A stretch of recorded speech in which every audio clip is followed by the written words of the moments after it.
Hello, good morning. Well, let's see who's in town. Lots of people.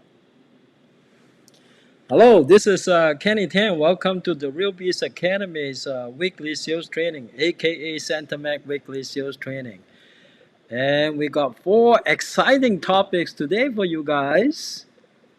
Are you guys ready? Well, let me see. Where is my comment section? Oh, right here. Okay. Well, my comment is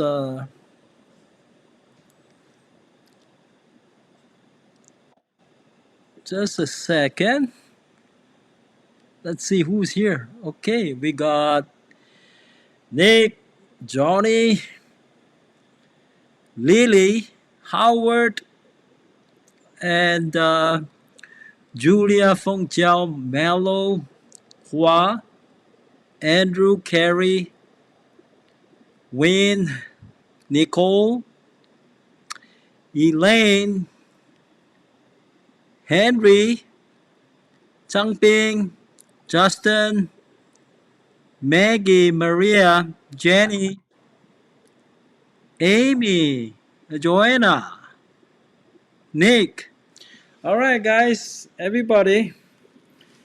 As you know, I'm about. Okay, I wouldn't mind telling you this now because I have my surgery scheduled already. I'm going for my cataract surgery on September the 7th, so I may need a couple of weeks of recovery time. Hopefully, it's a short recovery. Okay, so that's why when you see me looking at the screen, I have to look at it very closely. Okay, and there's a reason for that. Uh, I have to get one eye done first and then the second eye done in October. And then hopefully I'm going to have 20/20 vision after that. I don't have to look at the screen so closely. All right, let's see. Anybody else in town? All right, okay. All right, Liu Yong and Lisa. All right, okay. So the four topics today are, let me go to screen number 3. Okay, now, all right. I need to share screen with you guys, don't I? No, actually, you can see whatever I'm seeing on the screen right now, correct? If you are not able to see it, say something. Hey, good morning, TM. Okay, the four topics for today are how to create personal power. Probably this is something foreign to many people. Uh, if you have that, you have it. If you don't have it, you probably don't know how to create it. So let's learn how to create it so you can build trust in people. I'll share a couple of stories with you, then you know how important is it to have that personal power. Okay. Second thing we're going to talk about is when is it legal to call or text message? Certainly, you don't want to get a $43,000 fine from the FTC, right? So let's all learn what are the rules and do it legally and still be able to solicit for business. And the third thing we're going to learn today is how to win friends and influence people. Now, we're going to finish the entire book, that's for sure. We're on to rule number 8 today. Okay, so each week we're going to learn a new rule. Number 4 is opportunity zone. I still want to talk a little bit about it because last time we really did not cover very much. All right, let's move on to the next page, the next slide. How to create personal power so we can build trust in people to get listing signed. I, as you know, hello Selena, how are you? Well, you figure out a way to attend the training. Well, that's good. Okay. Let me give you an example first, then you can appreciate uh, the power of personal power. Okay, a few years ago, when I was still going to Mike Ferry's production retreat and the superstar retreat, I remember during the superstar retreat, I got a text message or email from Lisa. She told me that one of one of the people that attended my Chinese seminars actually sent us an email asking to speak to me about a 1031 question. Okay, at that time I was attending the Superstar retreat, during the summer, and she told me that she was thinking about selling one of her properties that was under construction. It was actually a second home that she owned. So it was, or it could be, an investment property that might qualify for 1031 exchange. So she wanted to find out, how she could accomplish it. So we kind of went through everything. And then at that time, I got real interested in getting her listing, in doing the listing for her. So I boldly asked her, I said, would you consider letting me list your property? And I was at the superstar retreat. Okay. And that was a pretty big listing. The property was about $3.5 million. So I was talking to her and she said, yeah, I would. Okay. So that was about when I started to use my favorite script. Okay, that was even before I started making cold calls. I started any prospecting calls, but I started using my favorite script. I really followed the script to the T, pretty much. Although I did not do a full listing presentation, but even though I was at the superstar retreat, I quit the superstar retreat, took a flight to San Jose, and met her one evening. Hello, Carrie. Hello, Star. And then I met her one evening at her home. I still remember. It was everything was kind of last minute. I booked the flight. It's like today I'm talking to her, and then the next day I'm already there in San Jose. I remember it was Leo. Leo Zhang picked me up, and at that time uh, he picked me up on one evening. We made an appointment. I think that was an 8 p.m. appointment. We went there, and I had Leo prepare some CMA for me. So I got my CMA, but I did not do a full listing presentation. I went there. I remember I used my favorite script. My favorite script is really till this day. You know, if you start getting some listings because you use the script, then you will start believing in that script. It was a powerful script. Okay. And Leo was there, and there were three questions in the script. As you know, if you've been using my favorite script, there are three questions in the script that some people wouldn't even ask.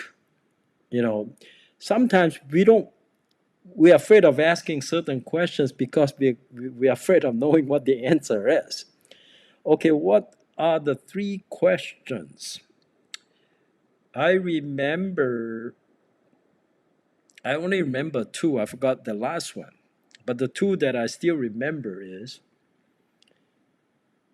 first question, the first one I remember is, do you still have to sell your home? Okay. Now, why is it that some people are afraid to ask that question? Because I think if you bring yourself to asking that question and exude that personal power, you're more likely to get the listing. If you're not afraid of asking questions like that, do you still have to sell your home? Now, which it sounds like it's an obvious question, right? And yet you're there, first time meeting that person, you're shaking hand with that person. After you shook hand with person, you sat down. So we sat down. And if I'm not mistaken, that was the first time ever I used my ferry script. And I asked her, do you still have to sell your home? Now, some people might be afraid of asking that question because they're afraid of asking answer like, no, I changed my mind. You see, because when we're there, we are afraid of not getting the listing. So much so that, we are afraid of asking question like this. Do you still have to sell your home? Asking question like that helps exude your personal power because if you have the gut to ask question like that, I remember after we got the listing signed, yeah, Leo was saying, Kenny, I couldn't believe you ask her that question. I wouldn't even begin to dare to ask that question. I say, yeah, I asked that question. I follow my fairy script. Okay. So do you still have to sell your home? So the words that we use, it's important. Okay, so follow my very script. Some of the questions that are in the script are very good questions because if you have the gut to ask it and ask it with a lot of confidence, it really helps people see in the personal power that you have in you. Now, what does personal power mean? It means the ability to control a situation. A person that has the ability to control a situation is more likely than one who's not able to control a situation because if you don't have the ability to control a situation, it means you lack personal power. Okay, so do you still have to sell your home? And a more difficult one for some people wouldn't even begin to ask it, especially the newer agents. They won't even be, they're probably too afraid to ask the next question that I'm going to say to you. Would you like me to list your home? Okay. Would you like me to list your home? It's a simple question and it's posed at the very beginning. I can't remember what the first question is. I totally forgot now. Oh, actually, I remember the third question now. And many people still are afraid to ask this third question. Third question was, do you want to price your home to sell, or do you want to price it to sell 3 or 6 months from now? Which seems like a rhetorical question, right? But it is in the script. So these are the three questions that a lot of people are afraid to ask. But if you're the type who have personal power, you're not afraid to ask these questions because all three questions will help exude your personal power. Okay. You sound so professional when you ask it too. Do you want to price it to sell now? Or do you want to price it to sell 3 months from now? Or is it okay if the property sits on the market 3 to 6 months from now? Obviously, you're going to get the first answer, right? Okay. But there are people who are still afraid to ask this question. So the words we use, okay. Now, when the words we use and the questions we ask are related, usually as salespeople, we ask questions. You see, good salespeople, they, they, they ask questions. To sell is not to tell. To sell is to ask questions.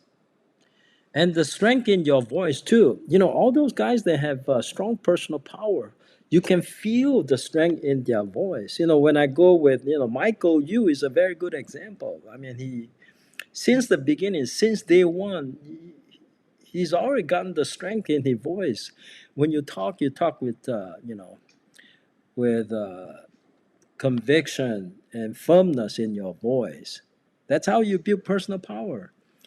And sometimes when we make cold calls, we practice our script well, and we follow the basic principles, the ones that I just mentioned earlier, we're more likely to get a positive response from the other person. And then they'll give us we're more likely to get appointments than not getting appointments. Usually we get appointments. Okay. Another situation where you may be able to exude your personal power is when you make your pre-qualification call. Uh, for a while, even when I started using my very script,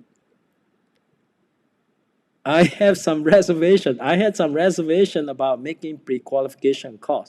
So when you make the initial phone call, the purpose is to get an appointment, right? So before you go for the appointment, you're supposed to pre-qualify your prospect. Well, what's the reason? What are the reasons you want to pre-qualify your prospect? Well, the number one reason is that you don't want to waste your time on some sellers who are not pre-qualified. Well, what would be the reasons that might cause a seller not to be qualified? Well, number one is, does that person have title? So when you make the pre-qualification phone calls, shouldn't you have as one of the questions concerning whether or not the seller is on title? Now, one of the questions on the script might be, will all the decision makers be there when I see you tonight?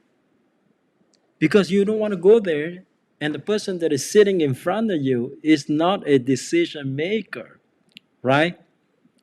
So it's important because you're talking to that guy or this person, and then when you show up, it has happened to me before. I'm sharing this with you. And then you realize, and then you say, oh, I should have pre-qualified this person. Had I pre-qualified this person, I wouldn't be driving an hour to see this person and realizing that this person is the sister of the owner.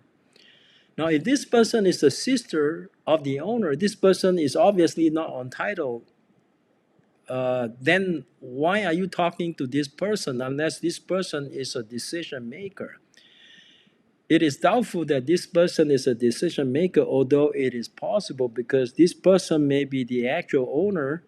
The sister, for convenience, maybe just put on title. It's possible, but that's for you to explore and find out. And this is something that you would do when you make the pre-qualification call. Okay. Now, when you there's another question that is on the pre-qualification call that will determine if you're the type that has that personal power. That question is, when I see you, are you prepared to sign with me if what I say makes sense to you? That's another question. And often we are afraid to ask this question because we're afraid of the answer. No, actually, very good. It's a very good question because it helps prepare this person mentally that you are there to sign a listing. Now, if you get a response that says something like, oh, you know what, I would still want to interview other agents. Well, you get a question like that, then you can anticipate that perhaps when you show up, this person may not be ready to sign with you because after he or she interviews you, he or she is going to interview another agent. However, should you still go for the appointment or should you just, oh, you know what, why don't you go ahead and interview other agents and then interview me last? That's a strategy, but it is a pretty risky strategy because say there are some really good and strong agents who has the personal power. They're going to get the listing signed before your appointment, so you risk that. Okay. So now, if you get a response like that, depends on how much you like about that, how much you like that property. You may decide to just kind of pass on it simply because he or she is not ready to sign with you, would not be ready to sign with you, even if you make a strong listing presentation. Okay, would you rather just kind of wait until you're the last one? Maybe, maybe not. It has happened to me before. One time I had a listing in Walnut Creek, and the lady and I I mean, we hit it off so well. I called her like on Friday.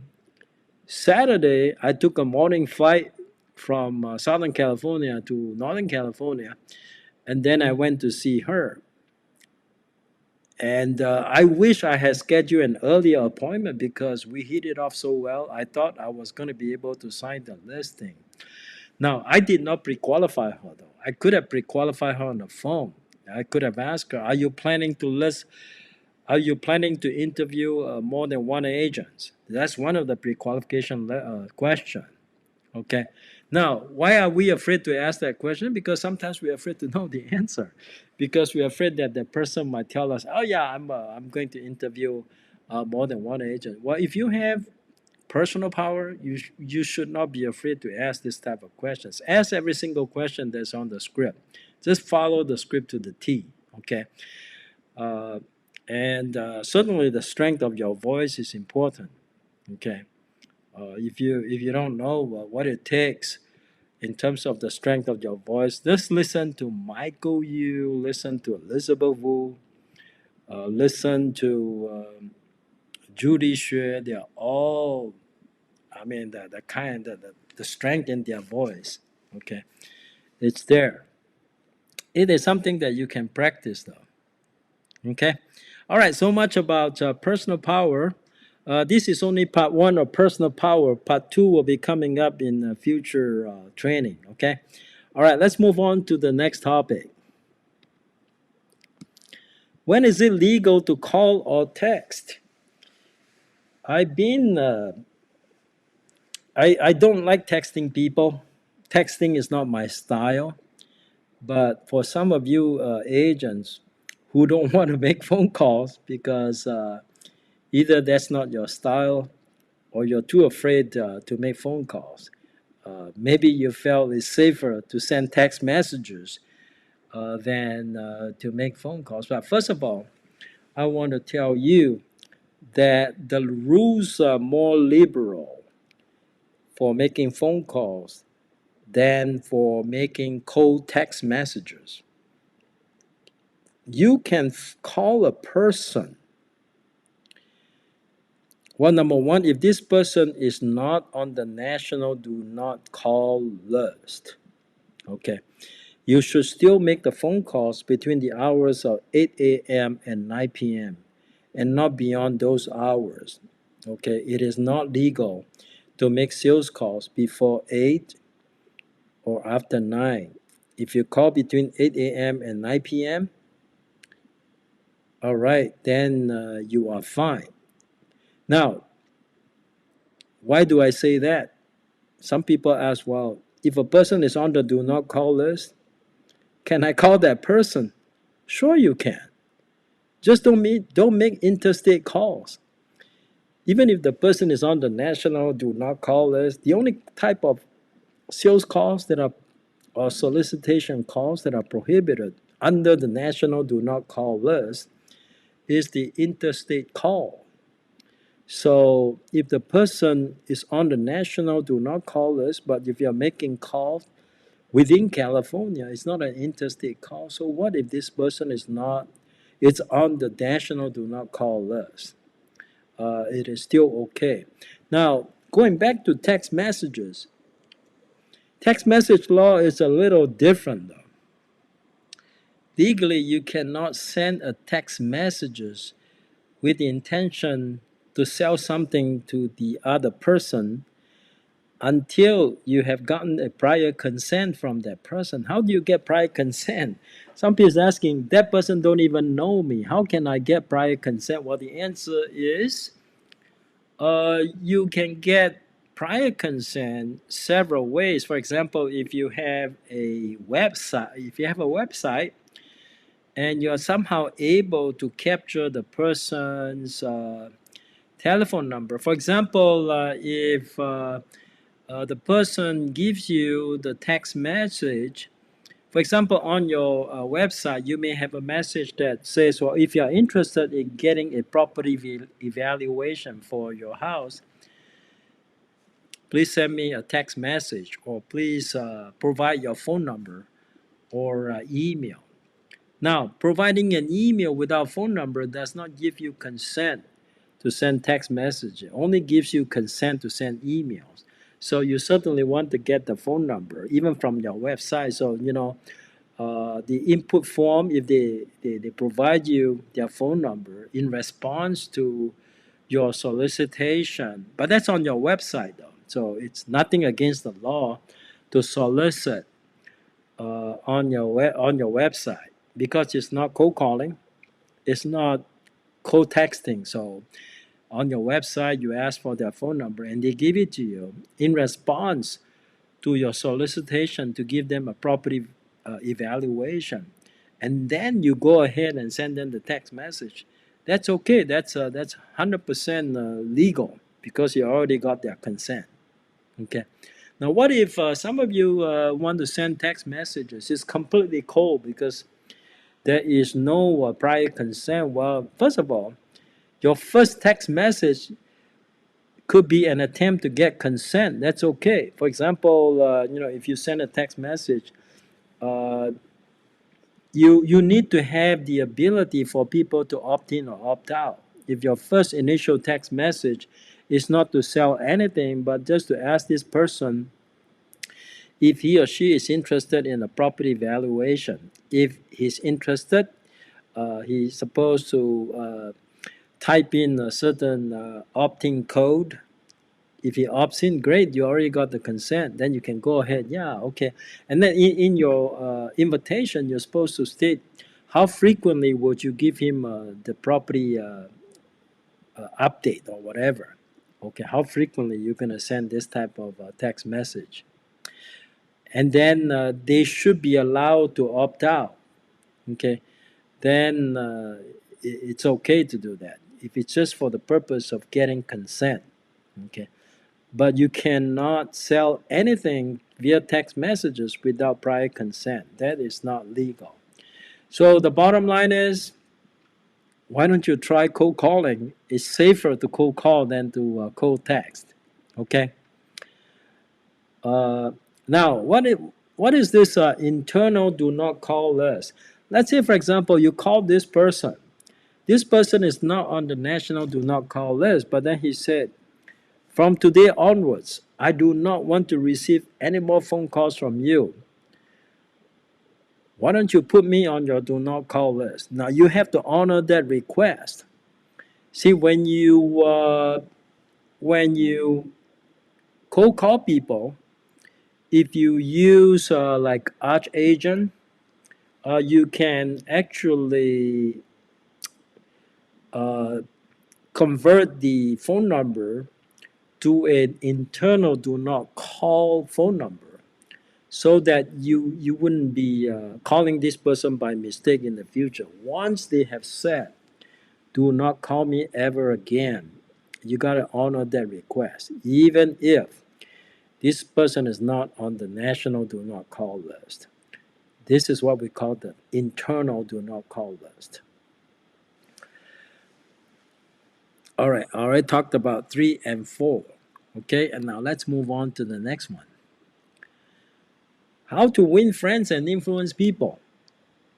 Rule number 8, talk in terms of the other person's interest. You can't really go wrong with that. And so that's why before you go see your prospect or before you talk to your prospect, if possible, if you know what the other person's interest is, but if you're there with a purpose, and you know, I get in my WeChat, I get a lot of requests from students that simply want the model test questions, and the first thing that come out of their mouth is, "Okay, do you have any model questions for me?" Okay, I think if they were smarter, they probably would want to engage me in some conversation on some topics that interest me. But that's up to them to find out exactly what interests me. It's up to them to find out. They can find out from my Facebook, although these days I don't post too much on my Facebook. But if this person wants to talk to me about cooking or flying that might interest me because I do have such interest. So always talk in terms of the other person's interest, even the other person's secretary. You see, some people use a secretary to screen their calls or to block any solicitation.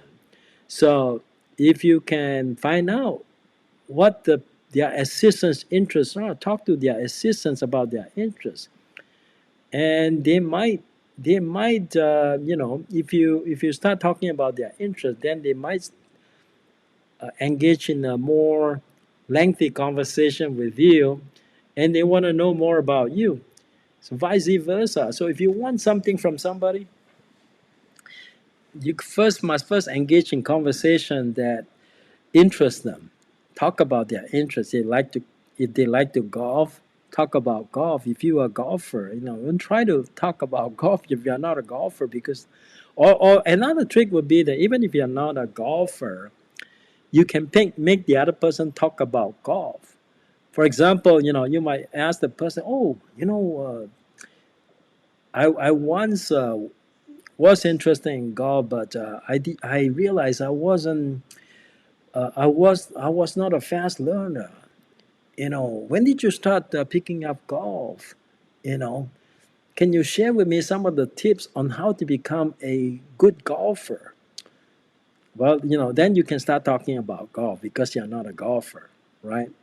Or you can start talking about, if that person's interest is in fishing, you can start talking about fishing. If you ever fished before, you can talk about that person's, something that they are very proud of in terms of their accomplishments.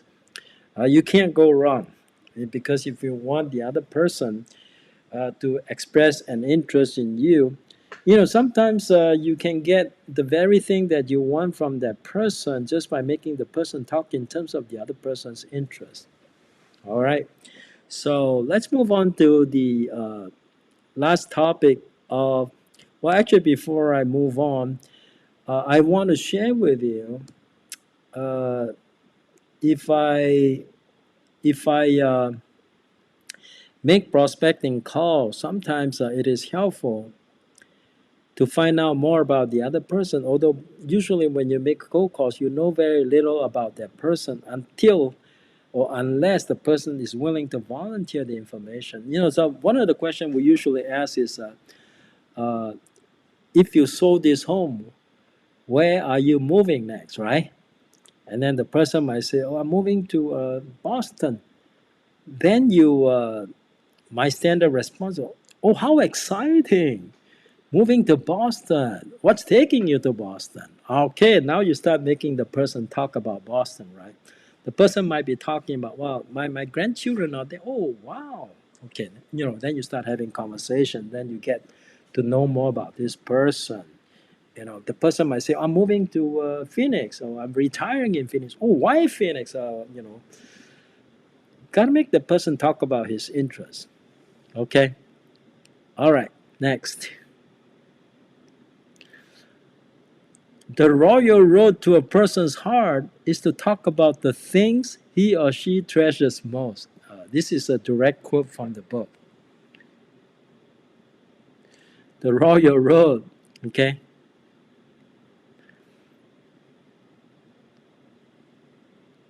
Oh, did I miss opportunity zone?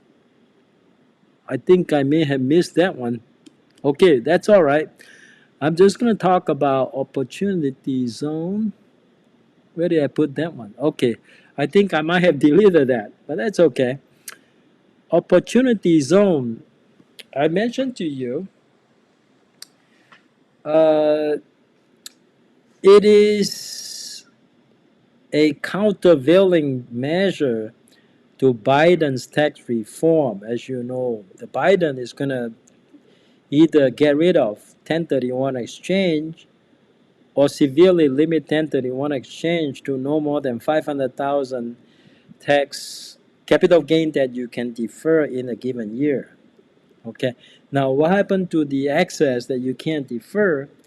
You can think about opportunity zone. And why do we want opportunity zone? Uh, because it has certain benefits. that 1031 exchange does not allow.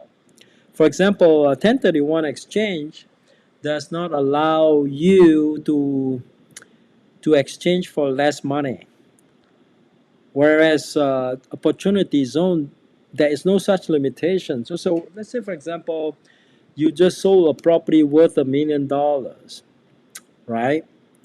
Now, if there is anything that you can't defer by 1031 exchange, you can actually invest in qualified opportunity zone and get that deferred. The only disadvantage is that it's going to get deferred until December 31st, 2026, because that's when opportunity zone tax law will sunset. But nobody says it will never get extended. What if they decide to get it to have it extended? Then it can be deferred for an extended period. Otherwise, it will sunset on December 31st, 2026. But some tax deferment is better than no tax deferment at all. And there's another thing that Biden is getting rid of is what we call the step-up basis.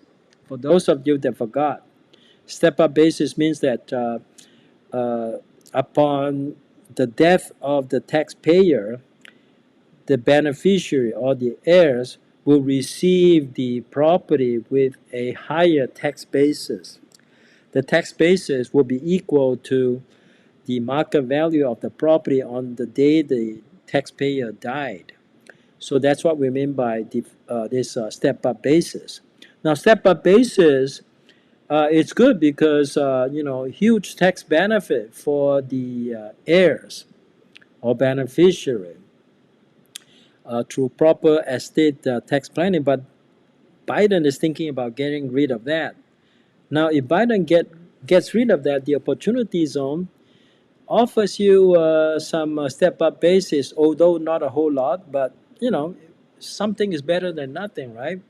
So that one says if you invest in qualified opportunity zone for 5 years or more, you may get some step-up basis. Not a whole lot, maybe 10 to 15%. I can't really remember how long you have to hold the investment in the opportunity zone for, but it is certainly a opportunity for you to defer to pay less capital gain taxes. And there's another tax benefit for opportunity zone. That one has to do with the new gain, the income on the that you derive on your investment in the opportunity zone. That one is not tax. It's not taxable. So you may have some additional tax benefit by not having to pay any income taxes on uh, the income that you derive from opportunity zone. I'm not 100% clear on that, but that's something for you to check with your CPA. As you know, I'm not a CPA. Okay. All right, that's pretty much all I'm going to share with you today. I heard you learned something today. And next Tuesday, it will be evening at 8:30 p.m. We'll have our Southern California market update for the month of August 2021. Okay, until then, I will see you guys next Tuesday. Have a nice weekend.